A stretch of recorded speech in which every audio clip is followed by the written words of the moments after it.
Hate it or love it, the Save the Date trailer has officially come out, and there's quite a lot to talk about.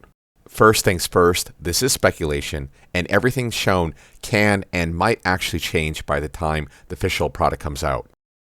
Let's go ahead and tear the band-aid off, and let you know that it appears that Jun will be back for Tekken 8.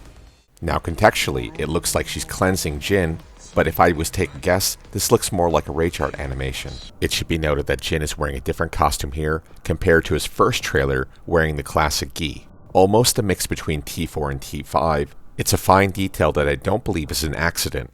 While there's no guarantee that she actually will be in the game, if you take a look here, I believe this is evidence of in-game footage. Notice the polygonal sleeve. If this was out of game, I think they would have smoothed that out. Further evidence can be found outside of the trailer, where this official screenshot shows a much lower resolution than the video. Last but not least, this appears to be Jun's stage, very reminiscent of Mystical Forest from T6. On the topic of stages, a new Danger Zone mechanic, very similar to Dead or Alive, appears to be present in Tekken 8. In these screenshots, you can see red canisters littered all over the stage, indicative of danger zones. Furthermore, when they break, they are no longer present on the stage.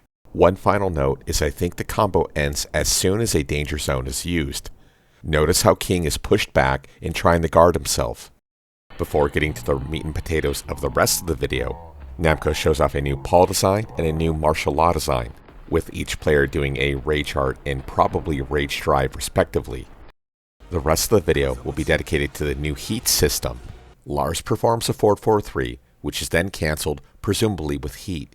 Also notice the movement animation coming off of Lars as he dashes in.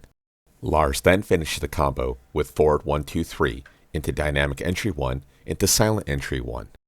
We get an even more confusing look at the new heat mechanic as Jack causes a double overstun and then is allowed to dash in into a forward 2 combo. The reason it's confusing is because Jack cannot currently perform a double overstun, and forward 2 cannot be cancelled into anything.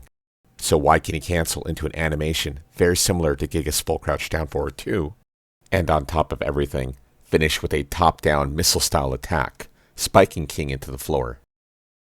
For the final example, we get a chance to see why it's probably called heat. When Jin's 4-4-2 is blocked, notice the red effect on Kazuya. This might be an indication of standing chip damage. Then when Jin's back 3 is blocked, we see that same red animation. I wonder if heat is very similar to a standing key charge state, where your incoming attacks are dealing chip damage and the effect doesn't stop until one of you gets hit. This gives us further insight into how heat may be actually accessed. In the previous trailer, we saw Jin do an Omen God Fist, which then led to the 4-4-2 animation. So it's more likely that the heat system is a canned animation, rather than the RC system from something like Guilty Gear.